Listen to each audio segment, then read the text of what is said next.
Olá, povo de Deus! Estamos iniciando mais uma Manhã com Deus. A jornada do Tabernáculo de Moisés, 6 estações, 10 minutos em cada estação, 1 hora na presença de Deus. Bom dia, Lídia, seja bem-vinda. Porque Ele é o nosso Deus, e nós o povo do seu pasto, o povo que Ele pastoreia, e ovelhas de sua mão, o rebanho sob os cuidados de Deus. Hoje nós vamos posicionar a Arca da Aliança em Hebreus, capítulo 7, o versículo de número 26. Hebreus, capítulo 7, o versículo de número 26. Bom dia, Lídia. Com efeito, nos convinha um sumo sacerdote, como este, santo, inculpável, sem mácula, separado dos pecadores e feito mais alto do que os céus. Com efeito, nos convinha um sumo sacerdote como este.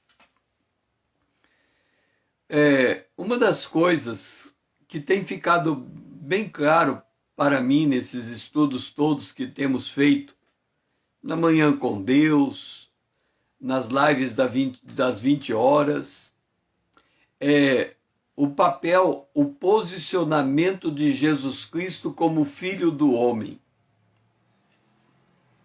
Jesus Cristo, ele é verdadeiramente o Filho de Deus. Mas sendo Deus, ele é homem, e sendo homem, ele é Deus. Ele é uma interface entre dois mundos. Ele está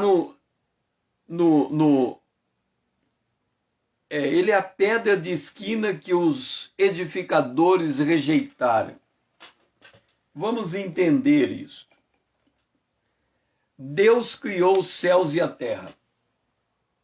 Então, ele criou as estrelas. Deus criou as estrelas.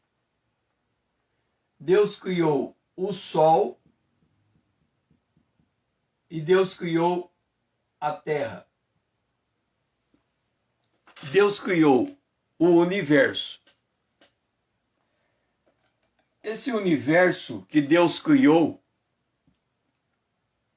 quando nós olhamos para o universo, ele é uma coisa que a gente não sabe aonde tem o começo dele e aonde tem o fim do universo. Nós não sabemos. Mas este universo aqui, ele foi criado por Deus. Então,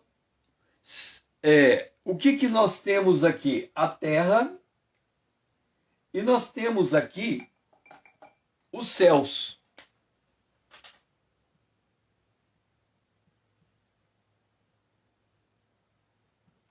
Nós temos os céus. Aonde que está o trono de Deus? Se nós fôssemos representar o trono de Deus está aqui.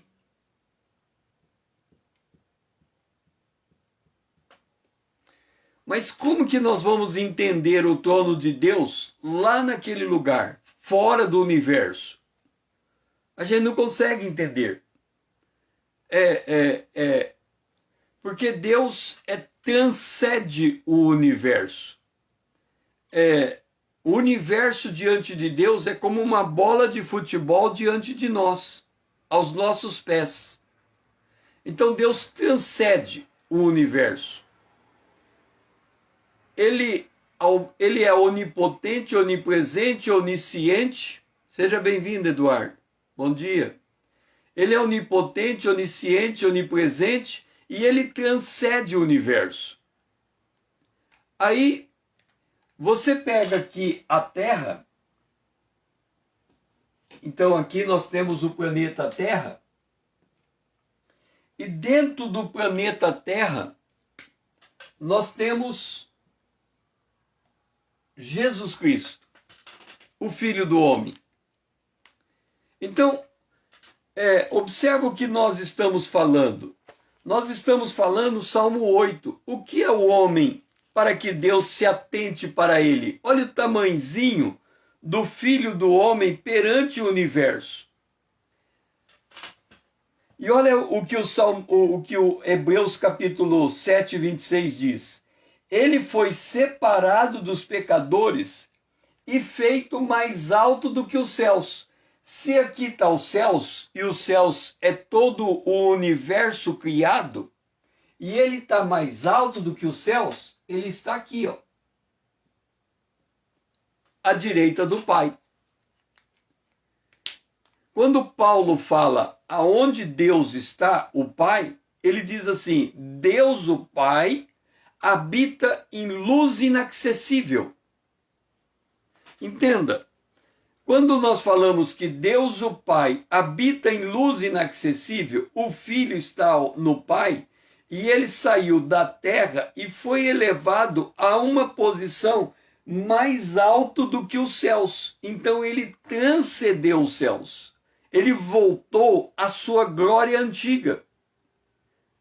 Ele esvaziou da sua divindade, foi obediente até a morte de cruz, ressuscitou, subiu e voltou a ocupar o lugar que transcende todo o universo criado. E aí, aqui dá as descrições desse sumo sacerdote. Santo, inculpável, sem mácula, separado dos pecadores. Quer dizer, Deus preparou um corpo para ele, do ventre de Maria, concebido pelo Espírito Santo.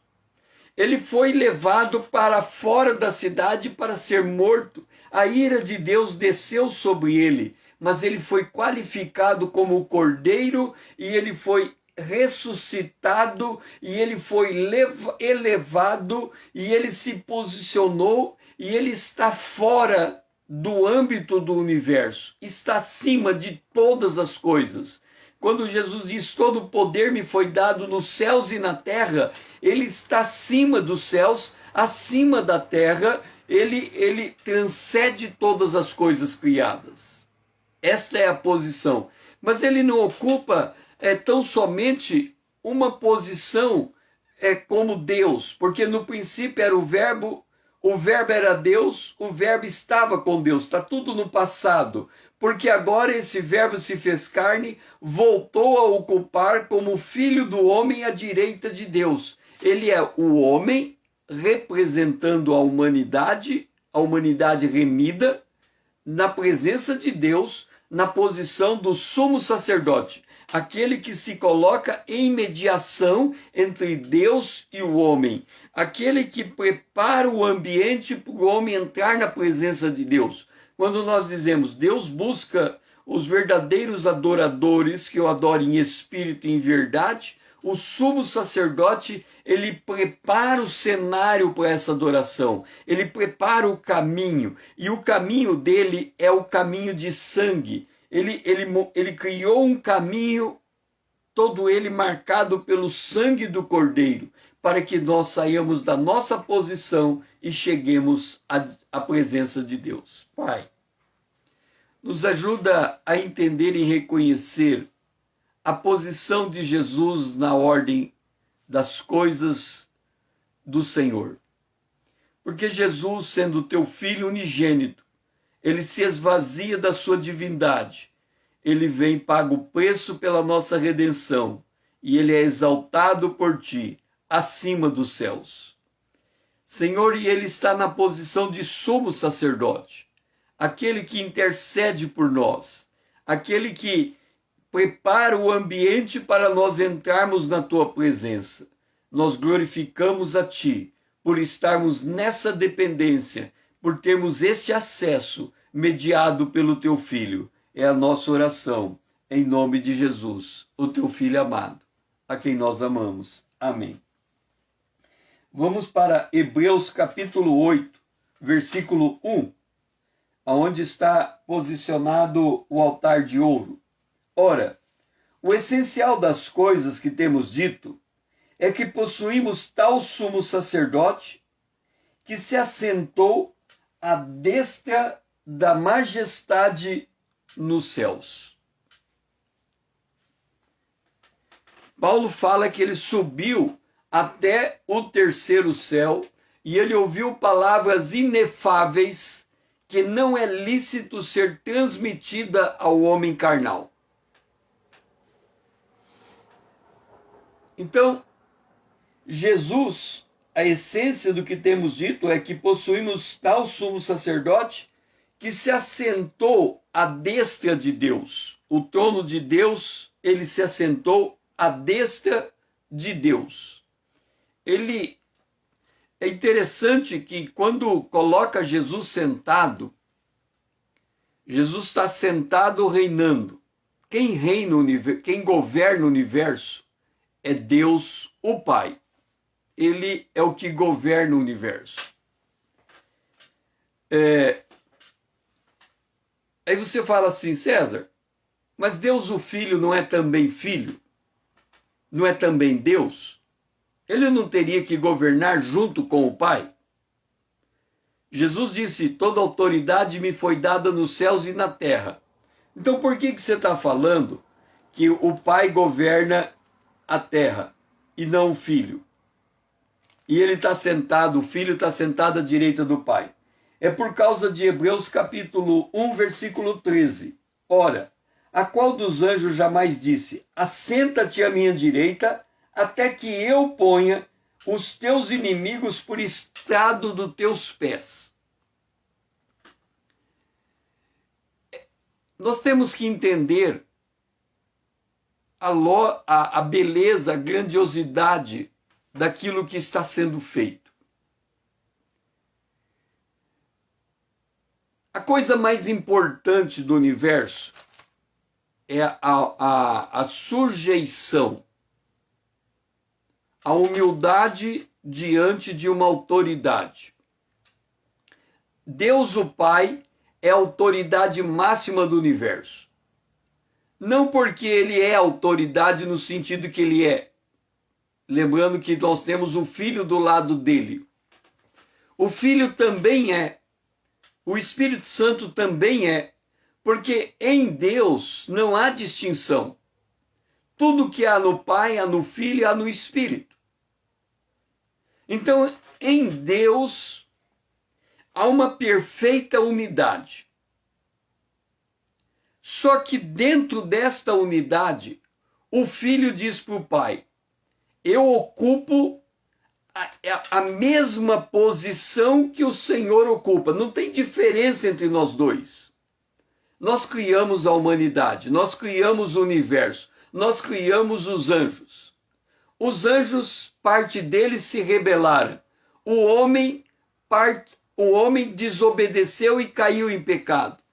Então, aquilo que o Senhor fez, Jesus falando para o Pai, aquilo que o Senhor fez, ele não entendeu a grandiosidade do que o Senhor fez. Então eu vou fazer o seguinte, eu vou ser o modelo da criação. Eu vou esvaziar da minha divindade e vou me colocar no lugar da criatura. Eu pergunto a você, se existe maior humilhação do que esta? O Criador ocupar o lugar da criatura. Foi o que Jesus fez. Ele disse, eu vou ocupar o lugar da criatura. Aí o Pai diz assim, se você ocupar o lugar da criatura, você vai ter que ir até a cruz e morrer. O Filho disse, eu aceito. Quando chega a hora de Jesus morrer, o que Jesus diz? Meu Deus, por que me desamparaste? Porque naquele ato em que Jesus está morrendo pela criatura, e como criatura, no sentido em que ele recebeu um corpo que vai levar ele à morte, ele recebe a ira de Deus. O sangue é derramado. Mas Jesus não pode morrer, porque ele não tem pecado, o salário do pecado é a morte. Então Jesus não pode morrer, há um impasse. Aí Deus diz assim, você não tem como morrer, você é perfeito. Jesus diz a ele, eu preciso morrer, eu sei que eu sou perfeito, então faz o seguinte, coloca sobre mim o pecado da humanidade. Aí sim, o cordeiro, o inocente está morrendo no lugar do pecador. Jesus morre. Aí o pai fala, agora que você morreu no lugar do pecador, o Espírito Santo vai fazer uma análise. Se ele encontrar no cordeiro algum defeito, o cordeiro não tem como ressuscitar. Teria quebrado a identidade, a unidade na Trindade. Ela teria sido quebrada. No entanto, o Espírito examina o Filho no túmulo, no ventre da terra, de todas as maneiras e percebe que não há nenhum defeito no Cordeiro. O Cordeiro se manteve íntegro, apesar de ter o pecado da humanidade nas suas costas. Então ele é retirado e levado para essa posição como sumo sacerdote e senta no trono. Aí o pai diz assim, agora que você sentou no trono, eu vou continuar a obra. Eu vou pegar todo mundo que te levou para a cruz, os teus inimigos, e vou pôr os teus inimigos debaixo dos pés. Então imagina que é como se Jesus cruzasse os braços e falasse assim, ok, vou ficar aqui esperando. Jesus, ele não está nessa posição, mas é como se ele tivesse. Ele cruza os braços e fala, eu não vou fazer mais nada, eu vou ficar quietinho aqui. E se passaram 2000 anos com Jesus quietinho no seu lugar. E o Pai trabalhando. Quando terminar tudo, que o Pai pegar os inimigos e colocar debaixo dos pés de Jesus, Jesus se levanta do trono. Isso está em Apocalipse capítulo 5. Ele se levanta no trono. E quando ele se levanta no trono, porque os inimigos estão entrando debaixo dos seus pés, ele executa juízos na terra e toma a terra para si de volta. Agora ele, o que ele tem? Ele é o filho do homem, ele tem a igreja que é a sua esposa, casada com ele, já passou as bodas do cordeiro, a esposa está casada com ele tem a terra e ele tem o trono de Deus do lado dele. O que ele vai fazer agora? Ele vai pegar a terra, a igreja, e entregar a Deus, o Pai, de volta. O Pai entregou para ele tudo. E ele vai pegar e entregar de volta tudo para o Pai, inclusive ele próprio. E quando ele fizer isso, terá completado o desígnio eterno de Deus. Deus, o Pai, ser tudo em todos. Jesus é que vai fazer essa mediação.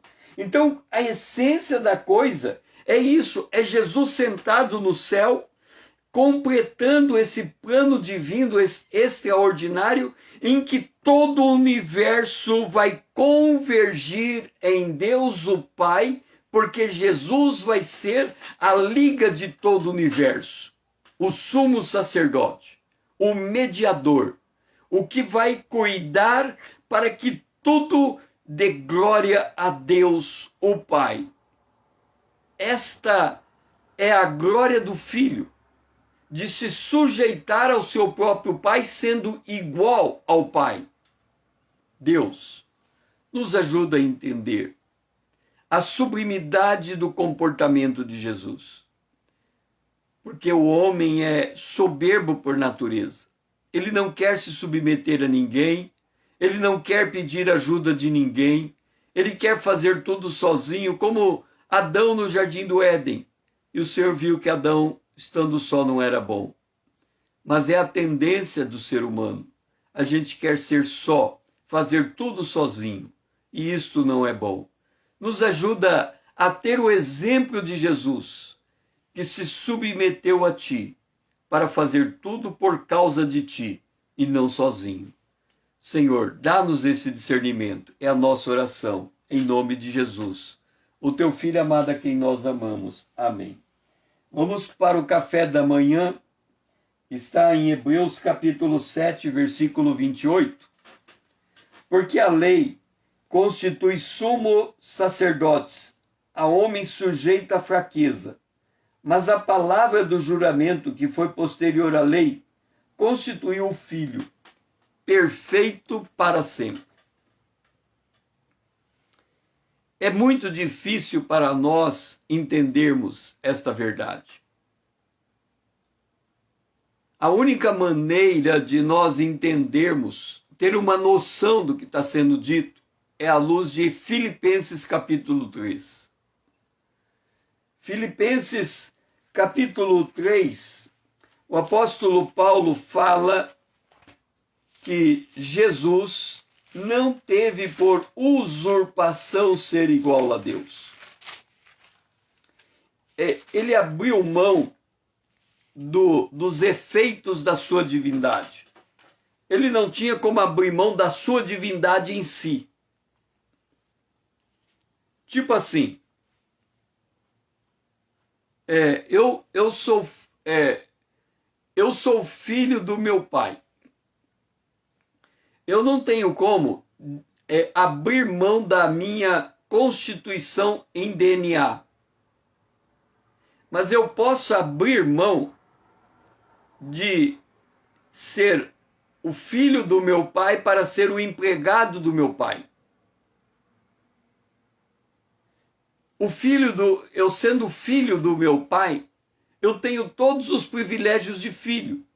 Eu não preciso trabalhar. Eu teria servos para trabalhar a meu favor, porque o meu pai pagaria esses servos. Mas é como o filho pródigo. Ele diz assim: eu pequei, eu já não sou mais filho. Eu quero ser apenas um servo na casa do meu pai. Mas quando ele volta para a casa do seu pai, ele descobre que ele não tem como ser servo, porque mesmo ele tendo feito tudo o que ele fez, ele continua filho na casa do pai. E o pai o recebe como filho e não como servo. Quando Jesus se esvazia, ele, capítulo 2 de Filipenses, diz assim: tende em vós, observa que nós somos chamados a seguir esse exemplo, tende em vós o mesmo sentimento que houve também em Cristo Jesus. Agora, veja uma coisa. Por que a gente tem que ter o mesmo sentimento de Jesus? Por que Jesus se esvazia e nós também temos que nos esvaziar? Por causa da mentira da serpente. Para nós é o contrário. A serpente diz assim, vamos entender a mentira da serpente. Ela disse assim: certo que não morrereis, porque Deus sabe que no dia que dele comerdes, comer o fruto proibido, se vos abrirão os olhos, e como Deus sereis conhecedores do bem e do mal.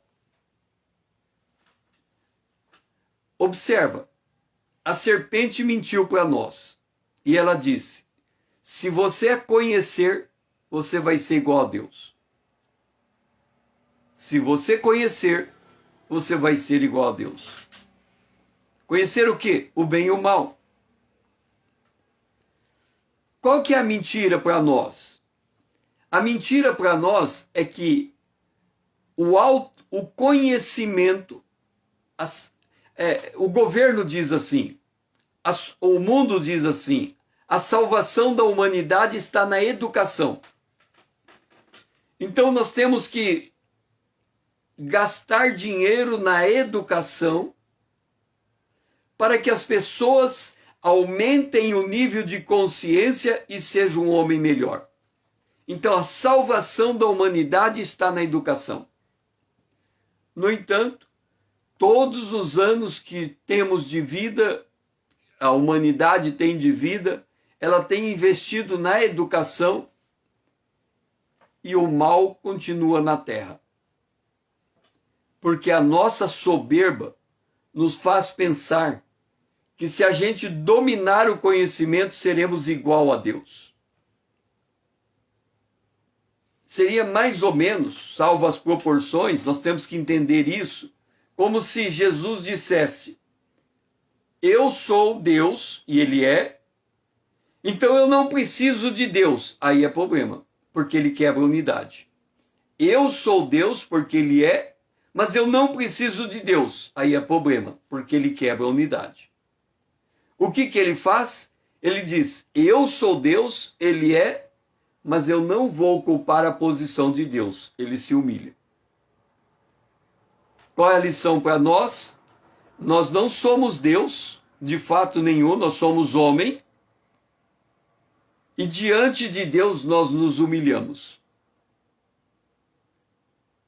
Observa que Jesus faz a coisa, ele tem o direito e ele abre mão do direito.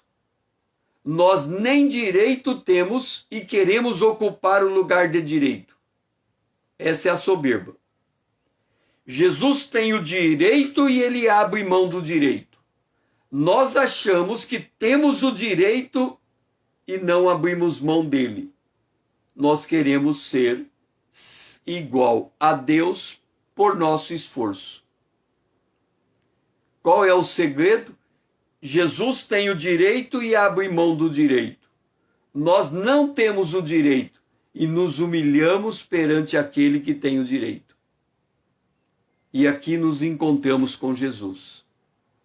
É por isso que o humilhar diante de Deus é a única condição para permanecer na presença de Deus, porque a soberba faz com que o indivíduo queira ocupar o lugar de Deus, e aí ele cai. Satanás caiu por causa da sua soberba. Ele quis tomar o lugar de Deus e ele caiu. Jesus, ele faz o caminho oposto. Ele diz: eu estou no lugar de Deus porque ele é Deus. Mas ele diz: mas eu abro mão do lugar de Deus e me humilho. E quando ele se humilha, o que acontece? Quem vai colocar ele de volta na posição é Deus, não é ele. E aqui está o segredo.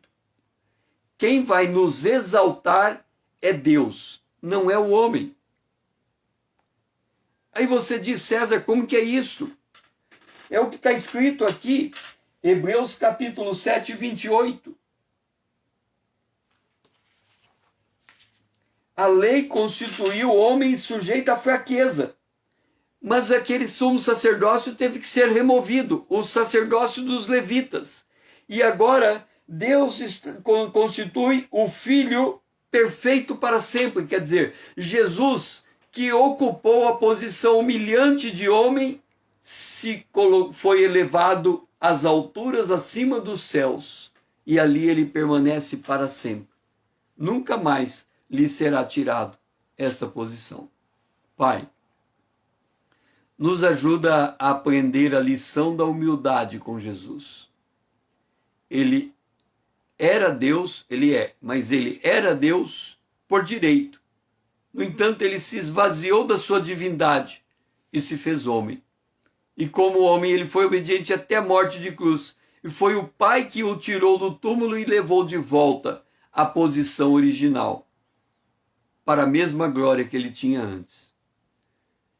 Assim também, Senhor, nós devemos nos humilhar perante as tuas mãos, porque é o Senhor que nos exalta, não é o homem. Nos ajuda a entender esta lição de humildade. Nós oramos em nome de Jesus, o teu Filho amado, a quem nós amamos. Amém. Vamos para o Hebreus capítulo 8, verso 2. Como ministro do santuário e do verdadeiro tabernáculo que o Senhor erigiu e não o homem. Entenda uma coisa. Deus não habita em santuário feito por mão de homem. Como que a gente entende isso? O homem o pastor constrói uma igreja, um templo, um prédio, e ele diz que naquele prédio é o lugar onde os crentes vão se reunir para adorar a Deus. Ele sobe no púlpito e ele diz assim: aqui está a glória de Deus.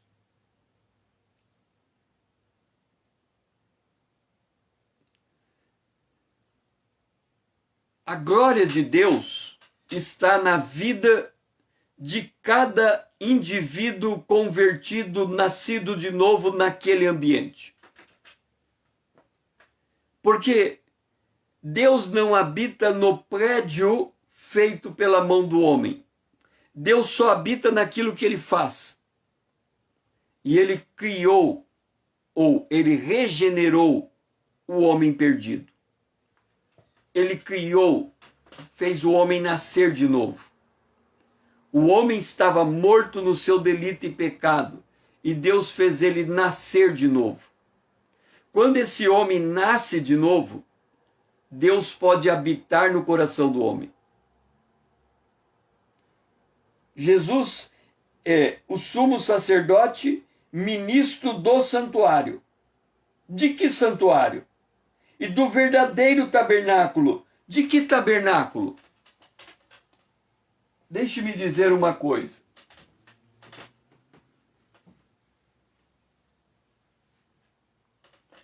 Eu fui secretário municipal de planejamento. Eu tive a oportunidade de fazer o plano diretor de uma cidade e todas as leis que acompanham o plano diretor. O código de postura, o código de obras, todas as leis que dão forma a uma cidade. Eu tive a oportunidade de dar redação a todo esse conjunto de legislação. Naquela época, eu tive que ler muita coisa para entender como montar uma legislação que gera o plano diretor de uma cidade. E uma das coisas que me chamou a atenção quando eu estava lendo é que os estudiosos da cidade, eles dizem que a cidade não foi feita para o homem viver. Você vai dizer, César, como assim? A gente mora na cidade e você está dizendo agora que a cidade não foi feita para o homem viver? Não foi feita. Por exemplo, a cidade, como é que é uma cidade?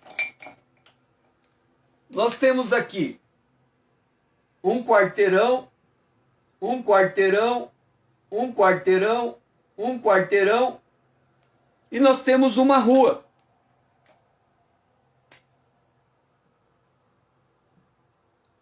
Quem é que anda na rua? O carro. Em que velocidade? A 50 km por hora, 40 km por hora. Uma criança pode brincar na rua? Não pode. Se ela brincar na rua, ela é atropelada. Então a rua não foi feita para o homem, foi feita para o carro. E o prédio? O prédio, o edifício, ele foi feito para a habitação do homem. Mas daquela família. E aquela família, uma vez fechada no seu mundo, ela não se abre para outra família. Tem uma porta. Se alguém quiser entrar, tem que bater na porta. Então a cidade não foi feita para convivência. Alguém disse que no passado, até o ano de 1800, até o ano de 1900, até o ano de 1900, quando vinha um avivamento numa cidade, ele se alastrava e toda a cidade se convertia. É o caso de Nínive. Nínive inteira se converteu. Mas hoje, se vier um avivamento, ele não chega nem no edifício, porque para entrar no edifício tem um porteiro que impede você entrar. Você só pode entrar naquele edifício se você conhecer alguém ali dentro. Se alguém de dentro não te convidar, você não entra. Então o avivamento não entra naquele edifício, porque está tudo bloqueado. Então a cidade, ela não foi feita para o homem. Agora, deixa eu te dizer uma coisa. Nós estamos indo para a cidade de Deus chamada Nova Jerusalém. Aí você diz, César, Deus está cometendo o mesmo erro então? Ele está construindo uma cidade para nós, e essa cidade tem rua, essa cidade tem casa, Jesus disse, eu vou preparar lugar. Então essa cidade tem rua, ela tem casa? Deus está cometendo o mesmo erro de construir uma rua que vai passar um carro e uma criança não pode brincar? Deus está cometendo o mesmo erro de construir uma casa e alguém entra dentro daquela casa e o outro para entrar tem que bater a porta? Então a cidade Nova Jerusalém, ela não pode ser igual a uma cidade humana. Eu sabia que eu tinha estudado como fazer as leis de uma cidade, para construir uma cidade. Eu sabia do erro humano. E olhei para o céu e falei, Deus não pode estar cometendo o mesmo erro. Se aqui entre os homens, eles estão dizendo que rua não é lugar próprio para o homem, porque rua é para passar o carro, não é para a criança brincar, então a rua não é adequada ao ser humano. Então como que Deus constrói uma cidade no céu que é diferente da cidade na terra? Você se lembra das Olimpíadas, principalmente a da China? Você se lembra daquela festa de abertura? Você se lembra que era um estádio e que entrou, tipo assim, milhares de pessoas dançando? E à medida que aquelas pessoas iam dançando, elas iam formando imagens.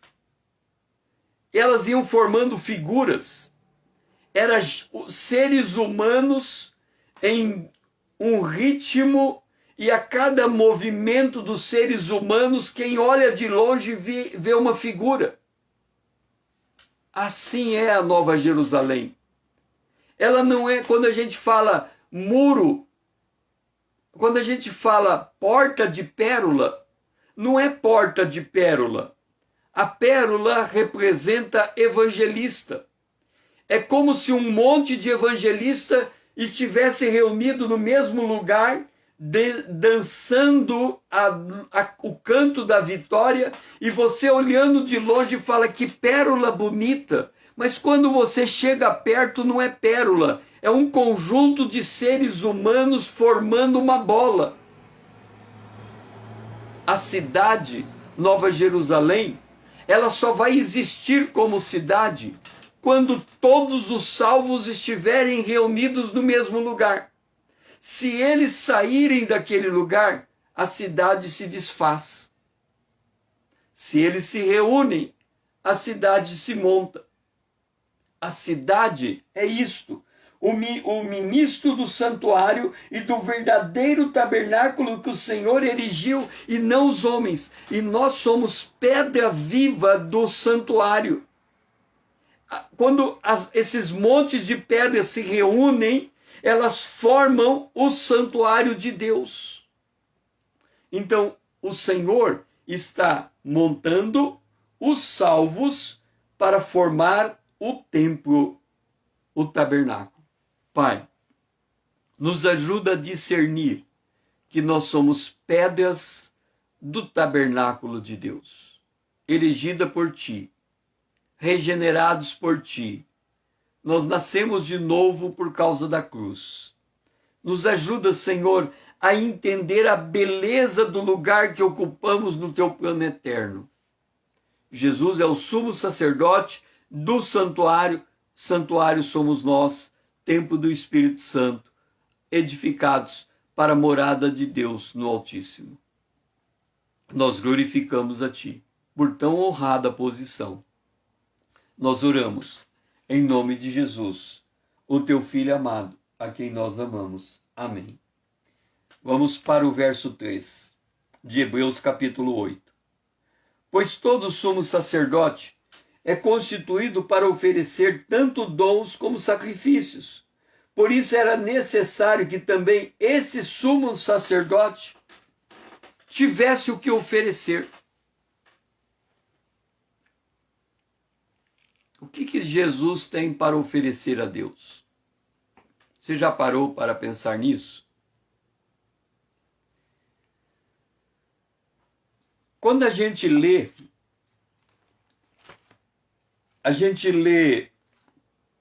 Números, tem certos textos na Bíblia que a gente lê o texto e fica boiando. Olha só, Números capítulo 28. Disse o Senhor a Moisés: dá ordem aos filhos de Israel, dizendo: da minha oferta, dos meus manjares para as minhas ofertas queimadas, de aroma agradável, terei cuidado para mas trazer ao seu tempo determinado. Dir-lhes-á: esta é a oferta queimada que oferecereis ao Senhor, dia após dia. 2 cordeiros de 1 ano sem defeito, em contínuo holocausto. 1 cordeiro oferecerás pela manhã, e um outro ao crepúsculo da tarde. E a 10ª parte de um efá de flor de farinha, em oferta de manjares amassada, com a 4ª parte de um hin de azeite batido. E holocausto contínuo instituído no Monte Sinai, de aroma agradável, oferta queimada ao Senhor. Vamos entender o sacrifício de Deus. Olha só, Hebreus capítulo 8, verso 3, presta atenção nisso. Jesus é o sumo sacerdote que vai oferecer a Deus o Pai dons como sacrifício.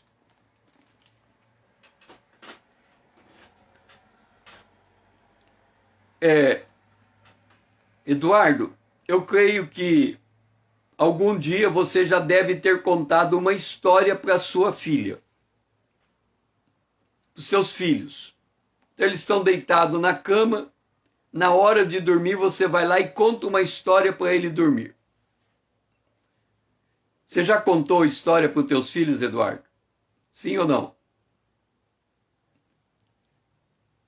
Você já contou história para os teus filhos? Sim ou não? Eu creio que você vai responder sim. Agora, imagine o seguinte. No dia seguinte, o teu filho pede para você contar outra história, sim ou não? No dia seguinte, o teu filho pede para contar outra história, sim ou não?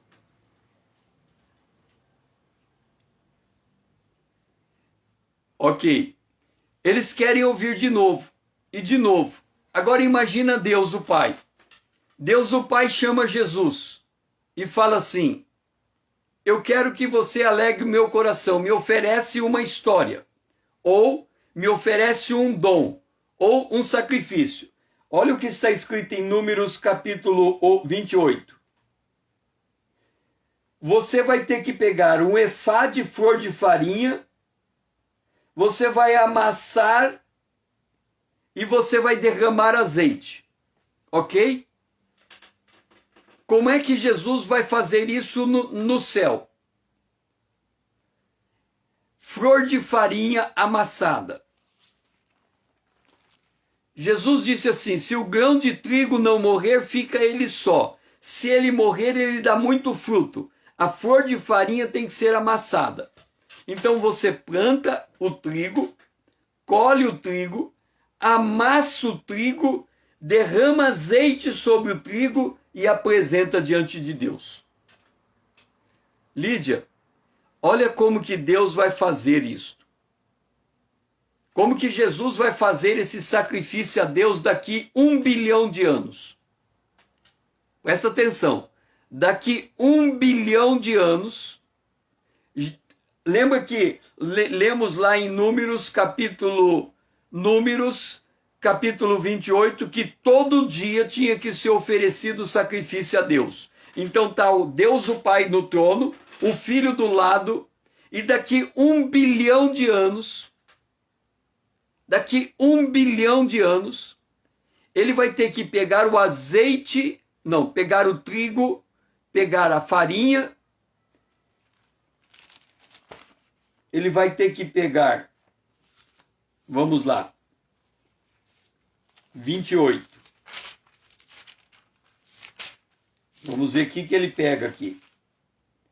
Ele vai pegar um efá de flor de farinha. Farinha representa a humanidade. Lembra, se o grão de trigo não morrer, fica ele só. Está falando de Jesus. Então ele vai pegar a Lídia, flor de farinha. Ele vai pegar a Lídia, vai colocar a Lídia diante de Deus o Pai daqui 1 bilhão de anos e vai falar assim: Lídia, conta o dia que você passou por uma aflição na terra. Aí ela vai falar assim: ué, por que eu tenho que contar de uma aflição? Porque naquela hora eu estava amassando barro. Quando a gente passa por uma aflição, Deus está amassando barro. Aí a Lídia conta. Aí quando ela termina de contar, ele derrama o azeite. Conta como é que o Espírito Santo fez com você naquela aflição. Aí a Lídia se diz: o Espírito Santo me deu o livramento. O Pai vai se encher de alegria, porque daqui 1 bilhão de anos ele ouviu uma história da Lídia contada naquele dia, de como ela foi amassada como um barro e o azeite foi derramado sobre ela e ela saiu vencedora, aprovada naquela tribulação. Passou daqui mais 10 bilhões de anos, chegou a vez do Eduardo. Jesus vai chamar o Eduardo porque ele precisa do trigo. Ele precisa da flor de farinha amassada. E ele vai falar: Eduardo, lembra de uma tribulação que você passou? O Eduardo vai contar como é que ele foi amassado. E ele, como é que você saiu dali? E ele vai contar o Espírito derramado, o azeite derramado, o livramento de Deus e como ele foi moldado em Cristo. E assim, a cada dia, por toda a eternidade, quando o último cristão de todas as eras contar a sua história, lembra? É cada dia uma história. Então, é uma história por dia. Quer dizer, o Eduardo talvez tenha 300 histórias. Então, ele vai aparecer 300 vezes no trono de Deus. Mas Deus vai distribuir isso. E quando o último terminar, Deus vai pedir para contar a história de novo, como uma criança pede para contar a história. E o Eduardo, diante do trono de Deus, vai voltar 300 vezes multiplicado pela eternidade.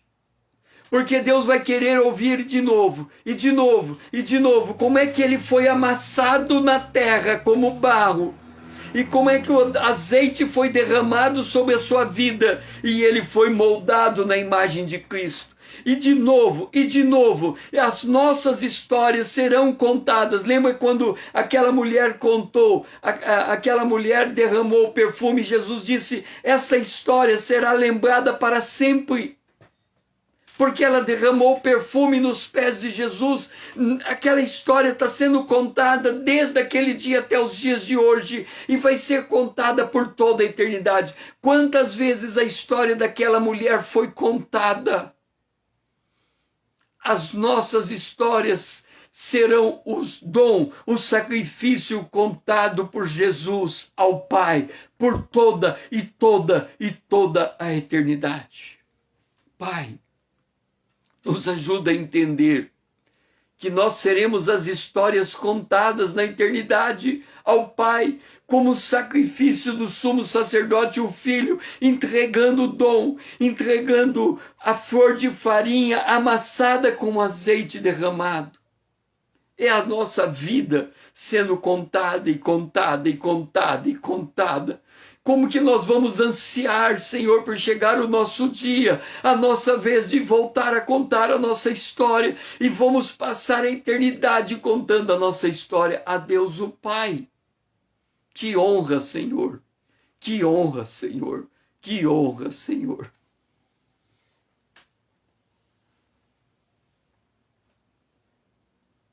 Hebreus capítulo 7, verso 27.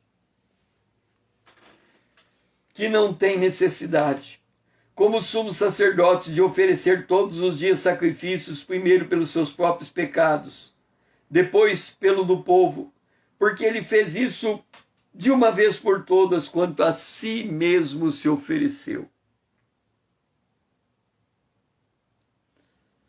Sabe, quando a gente fala sumo sacerdote, Jesus é o sumo sacerdote do Deus Altíssimo.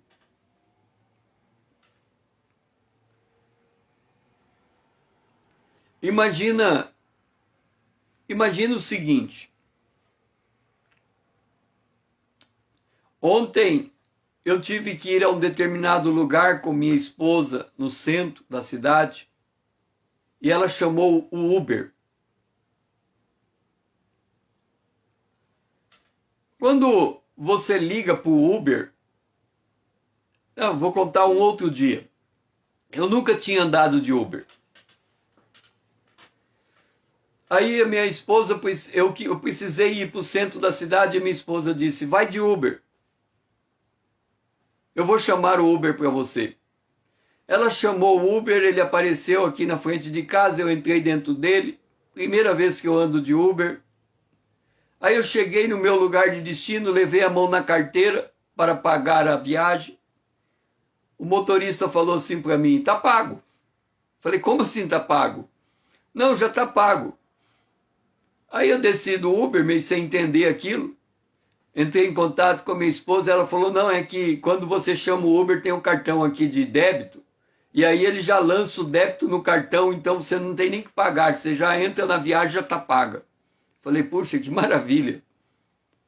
Mas por que eu estou contando a ideia do Uber aqui? Quando eu chamo o Uber é um aplicativo na internet. É um aplicativo. Mas é óbvio que eu não estou chamando o aplicativo. Eu estou chamando um carro. O carro não está dentro do aplicativo. O carro está aí na rua da cidade, conectado nesse aplicativo. Então, quando eu chamo o Uber, tem um aplicativo que está nas nuvens, tem um carro, tem um celular conectado dentro desse carro, conectado com o aplicativo, tem um motorista dentro do carro, tem o cartão de débito de uma financeira, um banco. Olha quantas coisas estão dentro do Uber. Está o aplicativo, está o banco, o cartão de crédito, de débito, o motorista, o carro tem o motor, o carro tem o banco, tem o volante, tem a marcha para trocar, o carro tem o celular tem tá ligado no como é o nome? Wave, aquele aplicativo de mostrar o caminho, o Waze. E imagina tudo que está envolvido na palavra Uber. Aí quando a gente fala de sumo sacerdote, a gente só enxerga Jesus. Você já observou isso? A gente está lendo aqui, Deus constituiu um sumo sacerdote.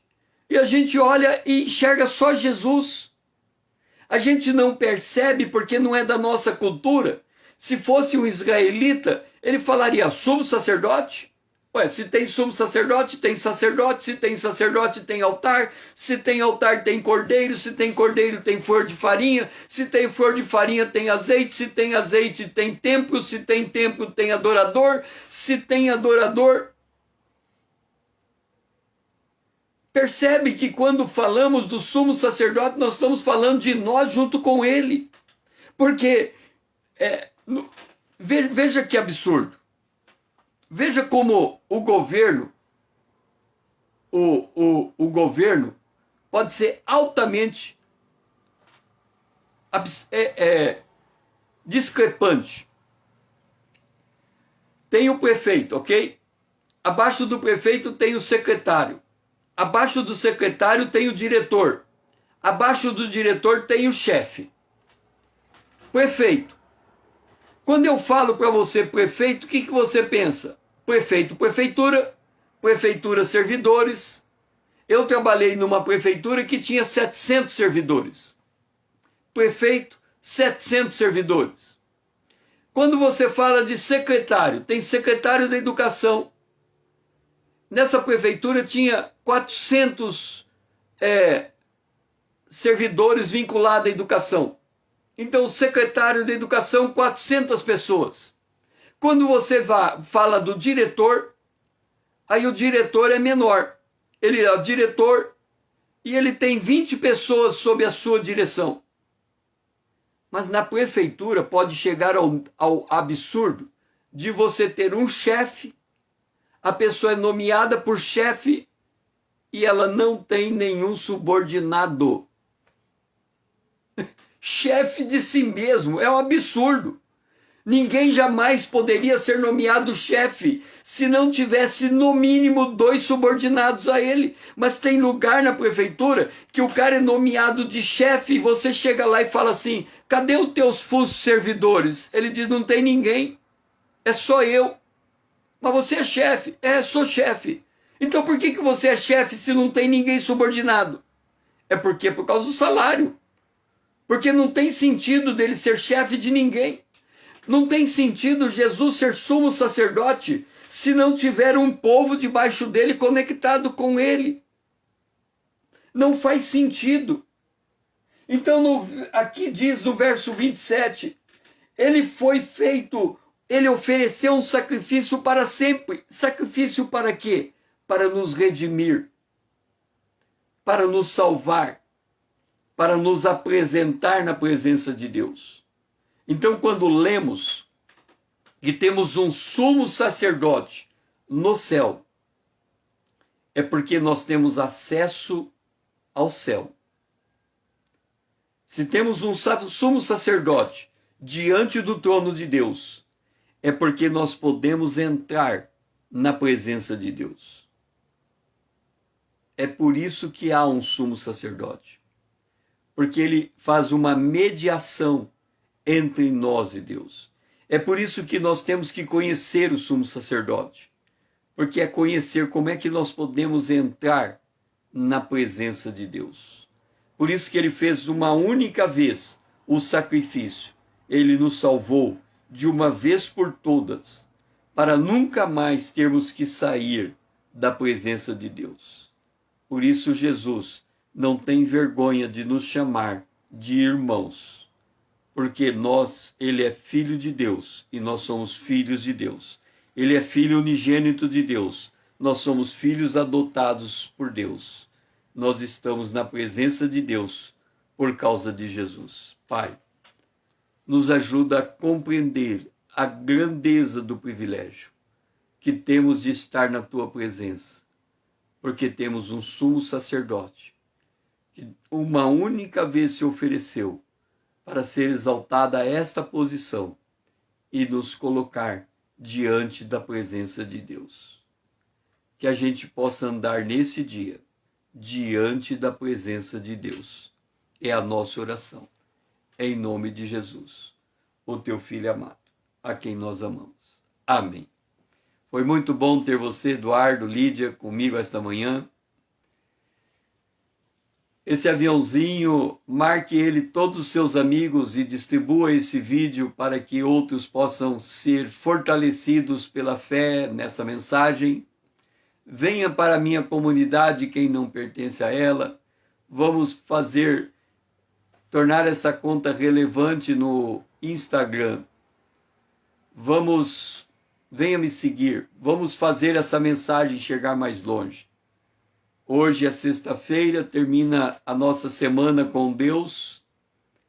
Segunda-feira recomeçamos amanhã com Deus. Eu preciso de sábado e domingo para me recuperar, porque para eu estar aqui às 5 horas, eu acordo todo dia às 3 horas da manhã. E então isso me dá poucas horas de sono. Então, fim de semana, eu realmente preciso me recuperar para voltar à carga na outra semana. Senão, eu faria amanhã com Deus todos os dias. Na verdade, eu acho que a gente tinha que fazer amanhã com Deus das 5 às 6 todos os dias e depois das 18 às 19 todos os dias. Mas quem sabe um dia a gente chega lá. Seja que Deus possa abençoar ricamente a sua manhã, em nome de Jesus.